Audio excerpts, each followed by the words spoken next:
Let her go, boys.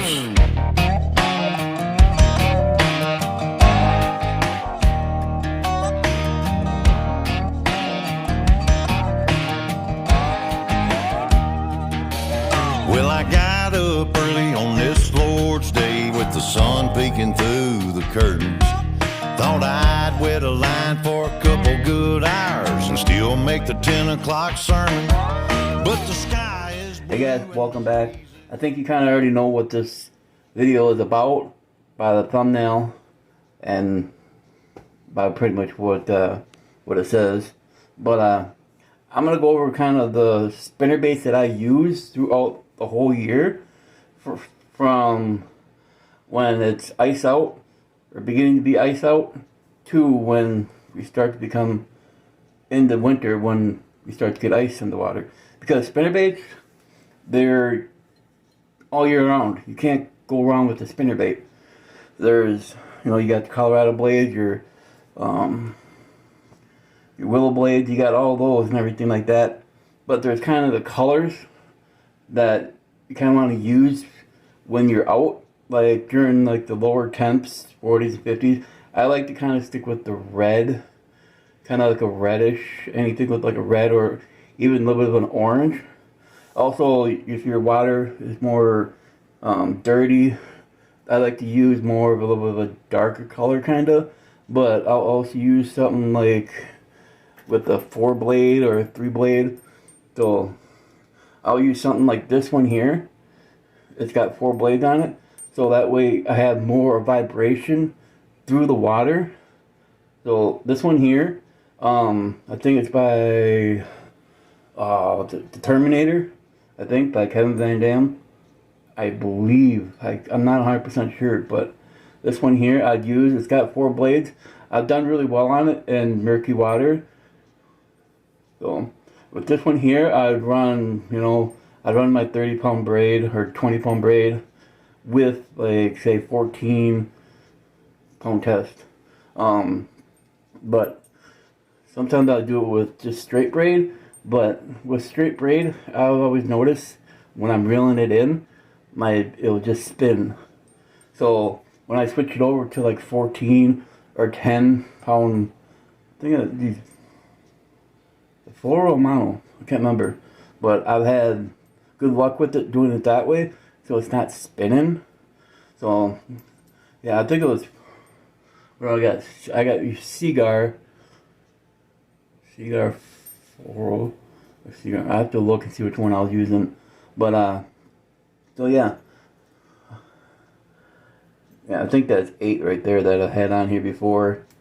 But yeah, but anyways, back to what I was just saying. But I've had them so they were just going in a circle, and I got real irritated about that. So I switched up. I put a different line on there. I think it was floral. Yeah, it was floral. So I used the floral. Yeah, the Seagar floral. Yeah. So, but you can see it's kind of bent a little bit, but it worked great for me. I got a couple of them out here. I'm just gonna kind of pick which ones that I've done really good on Lake Minnetonka, the big lake by St. Elmo's Bay and the Gideon's Bay. For the people that are around my area, I picked up a white one. And down the shoreline from Excelsior in the Gideon's Bay, I've always nailed big northerns on this one. So this one here is the willow blade. White. It's not too big, but it's just, it was a perfect size when I was throwing it. So this one here, I was throwing it on, I wasn't using braid at the time. So I think I was sticking with like 8 to 10 pound test line. I wasn't going anything heavier, so I was always nailing great northerns on this. Down the whole shoreline, I'd pick up like 3, 4, but yeah, the Lake Minnetonka, the water, it's not too dirty, but it's still, you get into some spots where it's kind of a little bit clearer than the other parts of the lake, because the lake, when it does rise, it rises like 4 or 5 feet, and you gotta be careful when you're going through channels, stuff like that. Basically they want you to slow everything down so you're not going and messing up people's yards and stuff like that. But this one here is a great one if you're out on Tonka. That one there is pretty good. It's almost somewhat dirty, somewhat kind of trying to think of how it was. But I go to 2 different lakes, and the lake right behind me, it's dirty, it's slimy, it's just disgusting. You put your line down the water, you can take your rod and go like this. Basically, you can almost make a face in the water. It's all slime and stuff on top of it. Just, ugh. I think that's why they closed down the swimming beach in this lake right here. Because I think it's real bad. I wouldn't even eat fish out of there. Well, I don't know. But the way it looks and everything like that, no. There's just too much bird crap, and you got a bunch of kale and stuff like that. Just different. It just doesn't look good. That's all I gotta say. But if I'm gonna eat fish out of a lake, I want to at least know that I'm not putting my rod down in the water, and I can go like this and make a smiley face out of it. Ugh. Just not me. Nope. But yeah, for, like I said, if it's more of a muddy, dirty water, I'll use this one. I gotta get a trailer, or not a trailer, but another skirt for it. So I've had this one here for probably about 6-7 years, and like I said, it worked great with the 4 blades. It just has more vibration going through the water, and it slows it down more with all those four blades. And I'll use this down to at least 35-degree water. Like I say, I say the more blades, the slower your spinnerbait's gonna be, because you gotta propel more water. So, like I said, 35 to 45-degree water. I've had no problem with the 4 blade. Pick one up if you want. So sorry, I got the light next to me. Well, yeah, that one here. If you're in 30 to 45-degree water, pick up one of these. It helps. It's got the vibration. If it's dirty, murky, perfect one for me. It's just my choice. But when it's a little bit darker like that, sometimes I'll go with like this color, like a chartreuse. With this one's got the willow blade on it, and I've had no problem. When it's colder water and I'm gonna run it slower, yeah, I'll still use my braid, because you got more of that sensitivity with the braid. But I'll also put like a 3-4 foot leader on there, a 8 pound mono or floral, just something else, so that way it's not gonna keep spinning on me as I'm sitting there reeling it in. But I've used this dirty water, even in nice clear water, and you can see down, something bright like this, it will also give them, they can see far away when they're coming in, or just swimming around. You got the ones that will just chase it. So yeah, the chartreuse, that one's pretty good. I've used all these spinnerbaits, and they've all worked. They have all caught fish for me. Even when it's up to like 90 degrees out. When it's 90 degrees, it's warm. Everybody thinks they're gonna kind of go a little bit shallower, but no, they're actually gonna be going up into the bank, I've noticed. And this one here, the black and white, if you can see how the wire is a little bit shorter than, where's the one I just, well, yeah, you'll get ones that are different. You notice this wire is a little bit longer than this one. So I've never really paid attention to having a longer wire, but this one goes up compared to this one. If I can try to get my finger down on it, this one goes up more and this one goes back more. So I with me, I gotta get more skirts. Some of these skirts are, don't leave them out into like the garage if you're getting really warm. You know, keep them in a nice cool area. Once these skirts, they start to melt, they'll stick together, and then once you pull it out, it just falls right off, and then you're stuck without a skirt. But also throwing a trailer on the back of these. You know, some people will throw like a Senko on the back of it, or a June bug or something like that. So something, or even like a crawdad, or even a swim bait. I was starting to think of what it was, but I just totally forgot for a second.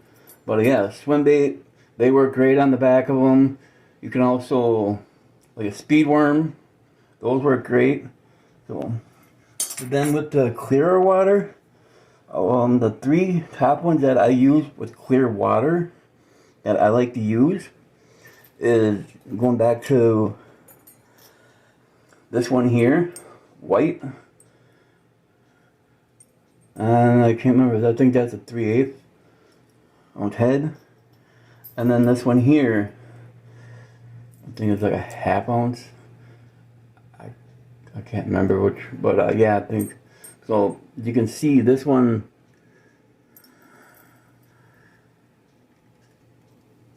the skirt just fell off. You can see if it'll focus in. That one's a little bit smaller compared to this one.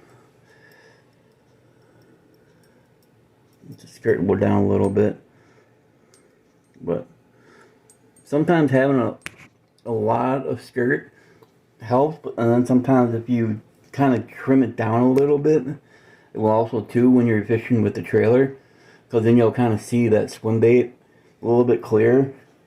So, you know, there's always little tips and tricks to do with your spinnerbait. I always like to try to buy 2 of them at once, and then if I'm not getting them on one, or if I'm starting to get strikes or something like that, I'll know. And then, yeah, I can feel this rubber binder, the rubber band is sticky. You don't want them to get sticky like that. Once they get sticky like that, then they're gonna be easier to break. And some of these are still brand new. Not some of them, but I got a couple of them in the bag that are brand new. But like this one here, I got like 7 of these ones. Yeah, 6 or 7 of them of that kind. Why? Because I was doing great on them one year, and I just kept stocking up on them, and I just had them. So that one's pretty good. But if you're gonna fish,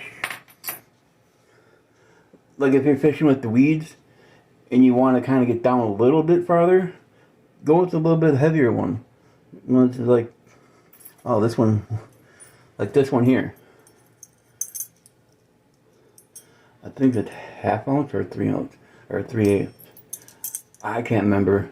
My mind has been somewhere else today. So you guys correct me if I'm wrong. 1/2 ounce or 3/8?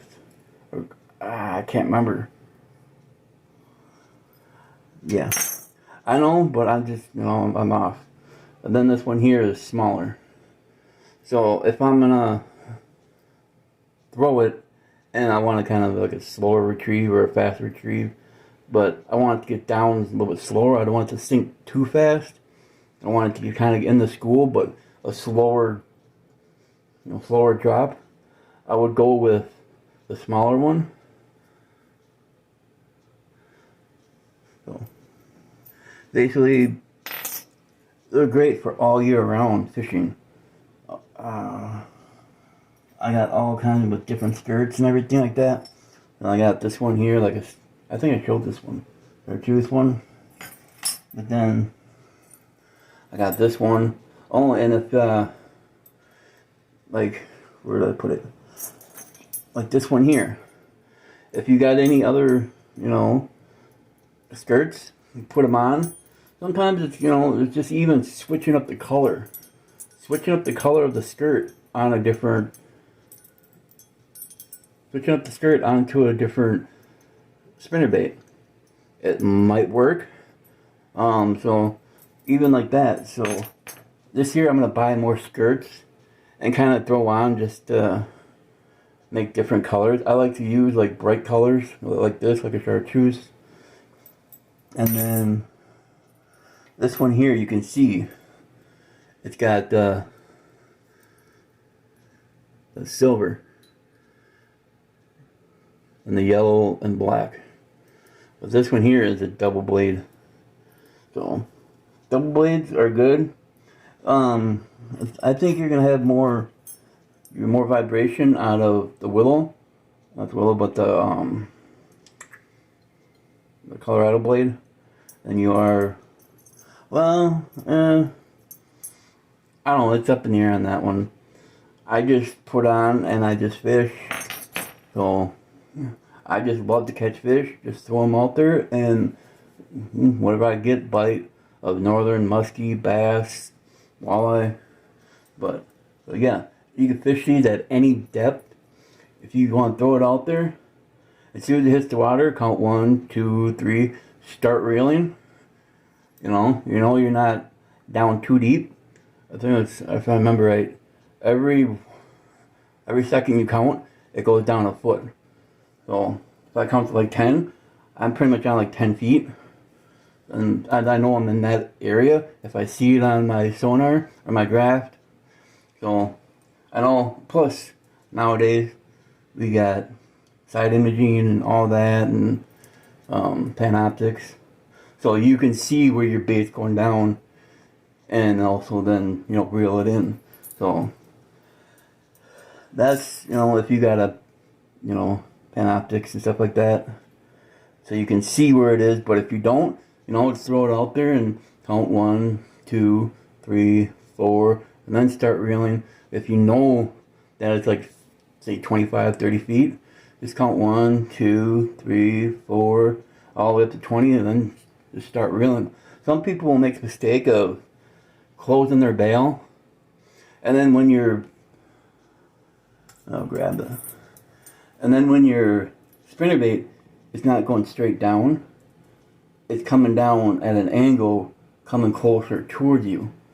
So when you go to throw it out there, throw it out, whip it out there, just leave your bail open and just pull some line out.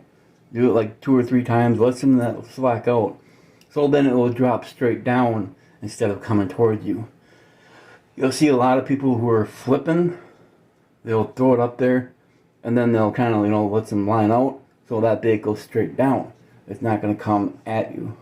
So when you're doing with the spinnerbaits, if you don't do that, you're more likely you're getting a shorter distance of that bait coming towards you, and you're not going to have much water to fish from out.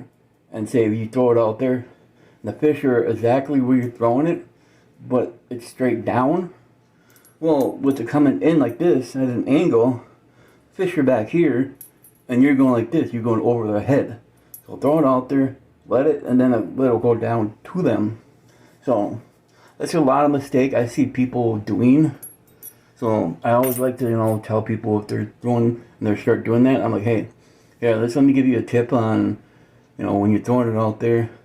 And when they've done that, they say, okay, yeah, I didn't really think of that. So I like to give the, dang, somebody's going by quick. But,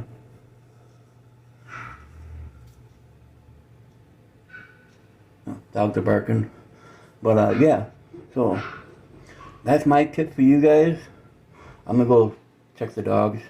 So I hope you guys enjoy the video. Share it with your friends.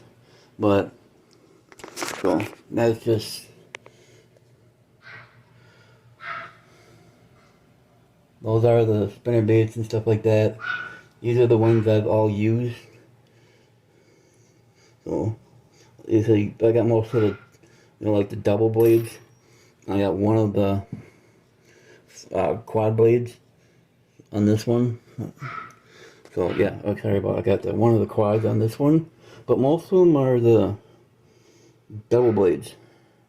So, like I said, I got some of the little blades and then the Colorado blades. But yeah, pick up some of these. These kind, just go through, just fish with them. They're great for all year long. All year long, they're great to fish with. You'll catch fish. Just give it time and, you know, have confidence in them. You know, my mouth's kind of dry. Been kind of dealing with the sore throat a little bit the last couple of days. But yeah, every single one of these I've caught fish on. So, hope it helps you guys. I don't want to make this video too long. So, peace out. I should have it out more. There's a dog whining. She whines when everybody comes home, or if anybody's leaving, or if they just walk out the door for a minute. She sits there and she whines. But, so yeah.